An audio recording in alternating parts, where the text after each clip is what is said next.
안녕하세요. 여러분의 교양학부입니다. 자, 계속해서 8일편이고요. 6장입니다. 자, 이번에는 직접적으로 개시가 등장하네요. 저희 앞에까지 공자가 사만을 굉장히 나무라는 이야기들을 볼 수 있었는데요. 이 역시 마찬가지입니다.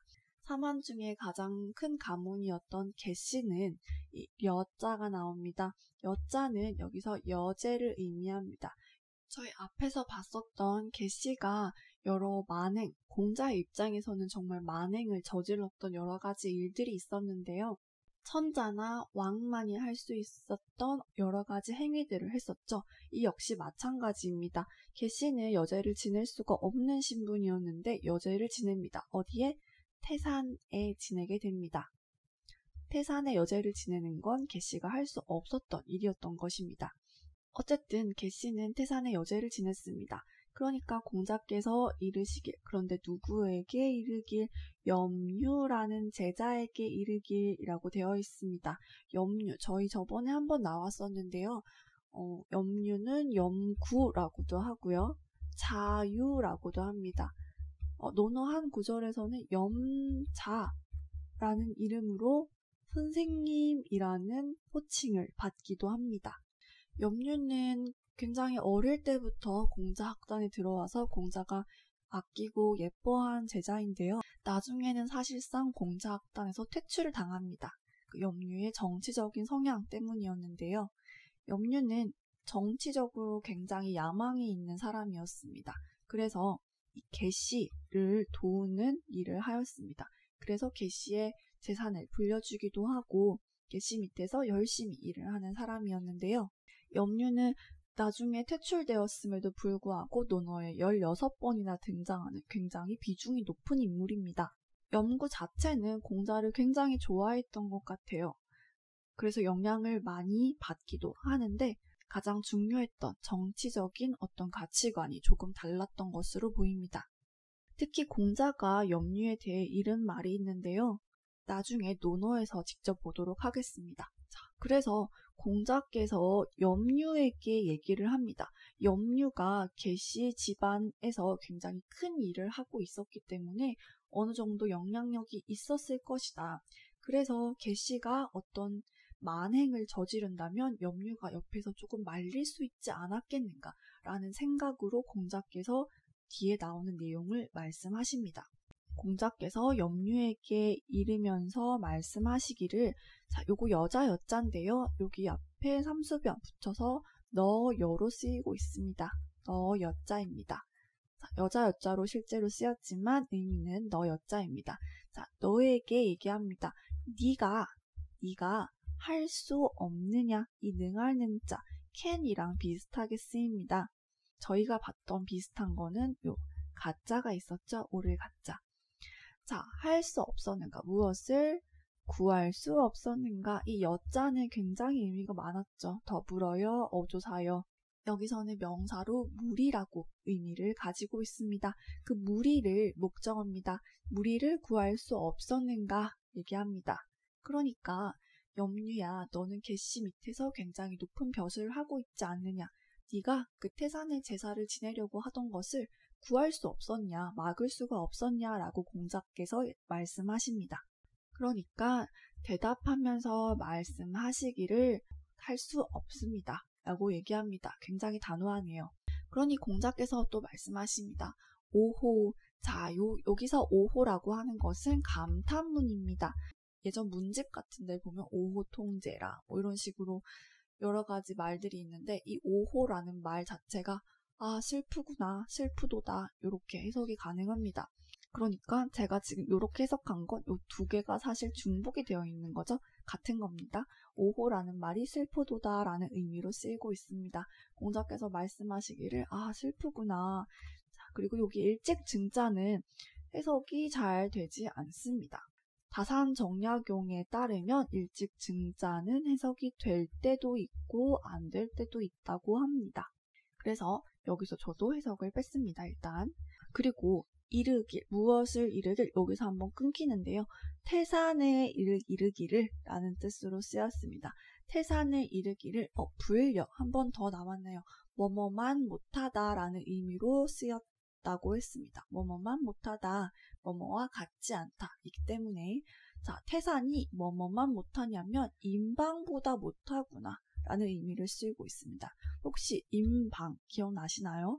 바로 저희 논어편에서 나왔었는데요. 임방이라는 사람이 공자에게 얘의 근본에 대해서 물었습니다. 그러니까 그 태산이라는 게 굉장히 크고 굉장히 천자의 어떤 위험을 나타낼 수도 있는 그런 존재이기도 하지만 그럼에도 불구하고 이 임방보다는 못하구나 라는 의미를 가지고 있습니다. 다시 한번 보면서 이 의미를 한 번 더 해석해 보도록 하겠습니다. 개씨가 여제를 지냈습니다. 태산에. 그러자 공자께서 개씨 밑에서 일하던 염류에게 이르며 말씀하시기를 너는 할 수 없었느냐? 그 무리를 구할 수 없었느냐? 라고 하였습니다. 그러자 대답하며 말하기를 할 수 없었습니다. 라고 하였고 공자께서 다시 말씀하시기를 슬프구나. 일찍 증자 이 문장을 시작하는 데 도움을 주고 있고요. 일종의 발어사 역할을 하고 있죠. 이 문장을 출발하는 말입니다. 태산을 이르기를 임방과 같지 않구나, 임방만 못하구나 얘기하고 있습니다.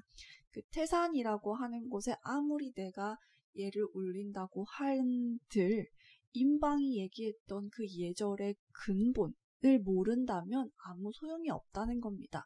그 예절의 근본을 모른다면 내가 아무리 그 행위를 똑같이 한다 한들 태산의 위대한 신령님들은 개씨를 도와주지 않을 텐데 이런 의미로 말씀하신 게 되겠죠. 그러니 임방이 얘기했던 그 예절의 근본에 대해서 조금 더 개씨가 알았으면 좋을 텐데 라는 얘기를 비유적으로 하고 있습니다.